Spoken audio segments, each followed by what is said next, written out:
आज हम रावण के ब्रह्मचर्य की बात करेंगे कि रावण के अंदर कैसा ब्रह्मचर्य था।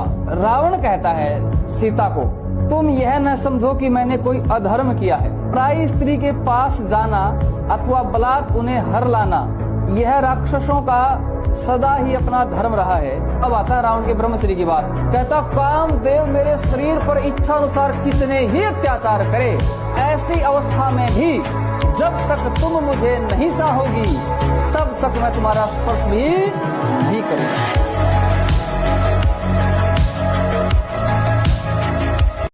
मैं अखंड बाल ब्रह्मचारी गोभक्त देसी टार्जन। दंड बैठक तो दुनिया मार रही है, लेकिन हमारा मारने का उद्देश्य था 51,000 सपाटे मारने का उद्देश्य था कि नौजवानों में ब्रह्मचर्य और चरित्र की ताकत बढ़ सके। राम भगवान ने 14 वर्ष तक ब्रह्मचर्य का पालन किया। विवाह के पश्चात 12 वर्ष तक श्री कृष्ण भगवान ने पालन किया। आज के नौजवानों को ब्रह्मचर्य चरित्र का पालन करने की बहुत आवश्यकता है, अन्यथा तुम्हें पतिव्रत होने से कोई माई का लाभ रोक नहीं सकता। वो संतान हो गई, ब्रह्मचर्य से रहो। भ्रूण हत्या, गर्भ हत्या जैसे महापाप करने की कह देते हैं, उसी वीर से संतान उत्पन्न होती है जिसको आप नष्ट कर रहे हो। तो उसको भ्रूण हत्या का पाप लग रहा है तो तुमको पुण्य लग रहा है, वीरपात कर रहे हो तुम्हें भी वही हत्या लग रही है, क्योंकि उसमें वही जीवात्मा है जो माँ के गर्भ में जाके बालक रूप धारण कर लेती है। ब्रह्मचर्य बहुत बहुत आवश्यक है, सबके लिए आवश्यक है। अगर एक घर में किसी पिता के 4 लड़के हैं, उनमें से अगर एक ब्रह्मचारी बन जाएगा, वो जब देश के लिए, राष्ट्र के लिए, समाज के लिए अच्छा कार्य करेगा, उसकी माँ को गर्व हो, उसके समाज के लोगों को, उसके पिता को गर्व होगा कि मैंने किसी गीदड़ को जन्म नहीं दिया, मेरी 9 महीने कोख में शेर ही पला। स्वामी विवेकानंद जी शेर ही तो थे। सुखदेव, राजगुरु भगत सिंह, चंद्रशेखर आजाद, राम प्रसाद बिस्मिल, छत्रपति शिवाजी, महाराणा प्रताप ने भी क्रांतिकारी देश धर्म के लिए मर मिटे, वो सारे शेर ही तो थे। ऐसे शेर पैदा हो और एक घर में से एक ब्रह्मचारी बन जाए तो भाई अच्छी बात।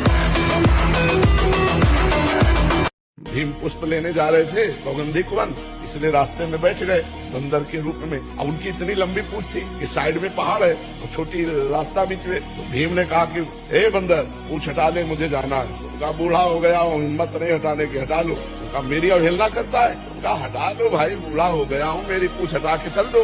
वो पूंछ पूरा बल भीम ने लगा दिया। तो हाथ जोड़कर खड़े हो गए कि मैं समझ गया साधारण बंदर नहीं, आप मेरे बड़े भ्राता पवन पुत्र भगवान।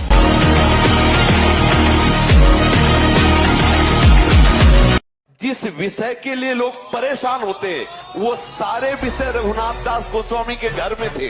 सारे विषय, सुंदरी नौकन्या से विवाह करवाया, अपार धन था, एक बार भी उस कन्या को देखा नहीं रघुनाथ गोस्वामी।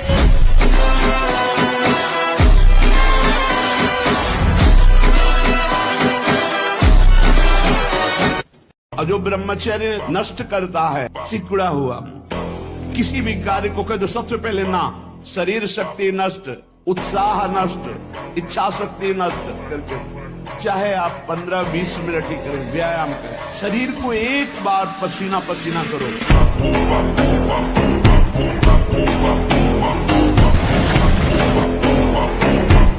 इस भोग वृत्ति को साक्षात मृत्यु रूप देखो, ये मृत्यु है तुम्हारी।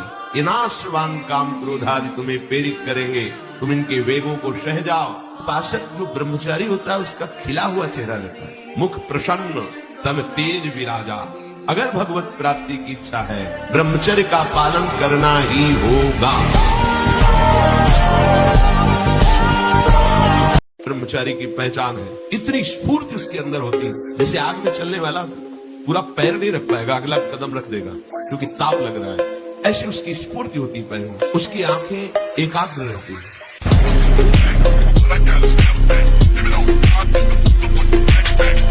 किसी के सम्मान को ऐसी चोट ना पहुंचाइए कि वो आपका नाश करने पर उतर आए।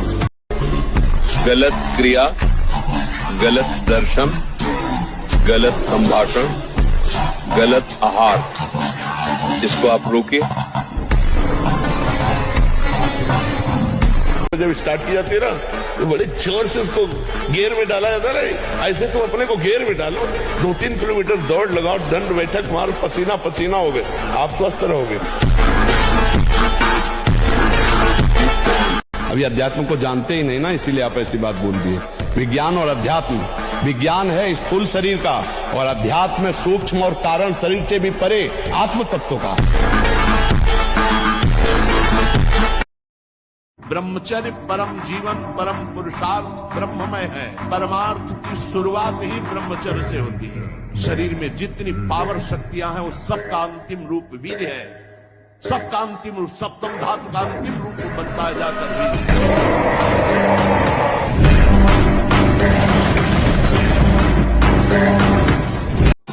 ब्रह्मचारी के हृदय में एक ऐसी अध्यात्म शक्ति होती है, कहीं कोई कभी भय नहीं लगता। कहीं भी अगर कभी भय का भी अवसर आता है तो उसकी जांच करता है, कहां भय है, कौन सा भय, क्या है, थोड़ी ही देर में थमा।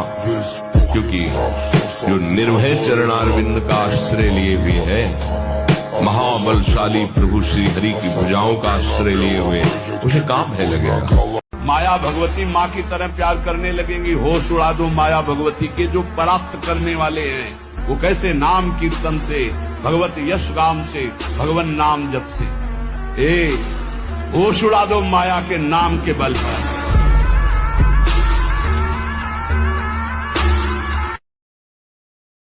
अभी आप 1 साल ब्रह्मचर्य रहिए, आप फिर देखिए आपके विचार कैसे होते हैं, आपको किस शरीर में कैसी ऊर्जा होती है, आपका प्रतिज्ञा, आपके वचन, आपकी चेष्टा, आपकी क्रियाएं कितनी मतलब पवित्र और साफ स्वच्छ एकाग्र।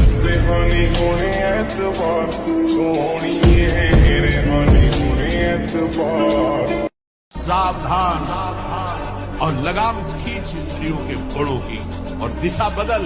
देखना इंद्रियों के न घोड़े भगे, रात दिन इनमें संयम के कोड़े लगे।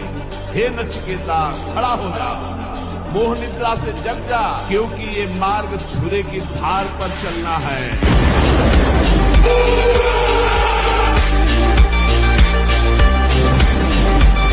भोजन के समय आपको पानी नहीं पीना है। यह अभ्यास आपकी दिनचर्या में बहुत बाधा पहुंचा देगा। यदि आप भोजन के साथ पानी पीते हैं, गैस बनना शुरू हो जाएगी, कब्ज बनना शुरू हो जाएगा और परेशान हो जाएंगे। अगर आपको भोजन में पानी की आवश्यकता लगती तो आप आधा घंटे पहले थोड़ा पानी पी लीजिए, भोजन के आधा घंटा पहले, और भोजन के समय बिल्कुल मत पीजिए, और भोजन के आधा घंटा 1 घंटा बाद आप थक के पानी पी लीजिए, उतना जितना श्वास और भजन करने में परेशानी ना पड़े। खड़े खड़े पानी नहीं पीना चाहिए। रात्रि में सोने के समय गर्म दूध नहीं पीना चाहिए कि आप गरम गरम दूध पी रहे, नहीं, उसको एकदम शांत कर लीजिए दूध को, जब धुआं न रह जाए। अगर दूध, हम कहते हैं, माइक से कहते हैं, विश्व में कोई ऐसा जादूगर पैदा हुआ हो, तांत्रिक ऐसा पैदा हुआ हो, कोई ऐसा पैदा हुआ हो, आए हमारी किडनी ठीक कर दे, आए और करे छू ले जंतुर बांधो, आज से डायलिसिस खत्म, तुम्हारी किडनी सही, हमें दिखाओ। फालतू में बावरे लोगों को ड्रामेबाजी में फंसा रहे हो। ये जंतुर ले, ये राख ले, ये कपड़ा ले, ये कलावा ले, बांधो हमारे कलावा जंतुर। हमारी बुद्धि को बदल दो या हमारी किडनी को बदल दो, 2 में जो ताकत हो बदल दो। और या हमारा अगर शरीर पर प्रभाव डालते हो तो हमारी किडनी को बदल दो, आज से डायलिसिस बंद हो जाए। है कोई फालतू में उनको जिनकी बुद्धि नहीं है तो बावरे अस्पताल बने, ये बावरे डॉक्टर, तुम्हारी बुद्धि काम नहीं कर रही कि तुम्हें खुला ड्रामा बनाया जाए। देखो यहाँ का सत्संग बहुत कड़ुआ लगेगा, अगर स्वीकार कर लोगे तो हम दहाड़ के कह रहे, बड़े बड़े महापुरुषों का संग किए हुए हैं गंगा किनारे, बचपन से शेरों का संग किए, गीदड़ों का नहीं हुआ है, ध्यान रखना। तो उसी के बल से हम तुम्हें दहाड़ करके बात कहते हैं। कोई गर्व न करे महीना 2 महीना ब्रह्मचर्य रह के कि मैं काम विजयी हो गया। भगवान शंकर की समाधि भंग कर सकता है, तुम तो जीव हो, वो शिव हैं, वो शिव हैं, उनकी समाधि भंग कर सकता है, तुम तो जीव हो। मैं कसम खा के कहता हूँ, यदि तुम भगवान का भजन करोगे तो इस लोक में परलोक में सदैव सुखी रहोगे, और अगर भगवान से विमुख रहोगे शांति नहीं मिल सकती। कुछ भी हो, खूब नाम जप करो, मस्त रहो, मन को स्वस्थ रखो, शरीर अस्वस्थ भी रहेगा तो कोई फर्क नहीं पड़ता। और अब मन की बीमारी बढ़ रही है, यहाँ तक कि उसे डिप्रेशन में पहुंचा रही। क्यों? Over thinking. इतना आनंदमय जीवन आपका हो सकता है, आप सोच नहीं सकते। जो तुम सोच रहे हो किसी के पास बहुत है, लेकिन वो बहुत परेशान है। आपसे तो कोई अपनी परेशानी कहेगा नहीं, अपने लोग बाबा जी हैं, अपने से सब बताते हैं। तो धन्य भाग है कि कि जिनके जीवन में भगवान का, अध्यात्म का प्रवेश हो। इसको वश में करना बहुत अच्छा, एकदम विरोध भी नहीं कर सकते आप इसका, चल ही नहीं पाओगे, इसका विरोध भी एकदम नहीं कर सकते, सपोर्ट भी करना पड़ेगा। तो अच्छी बात में इसका सपोर्ट करो। अब कह रहा है जिससे हमें आज मीठा खाना है, ठीक है, तुम्हारी मांग बुरी नहीं है, गए किसी अच्छी दुकान से लिया, ठाकुर जी को भोग लगाया, खाली, तो उसका सपोर्ट हो गया। अब वो बुरी बात कह रहा है, अब नहीं मानूंगा। उस समय जो जलन उसे सह जाओ, बस यही साधना का है। मन को अगर अधीन कर लिया तो बात बन गई।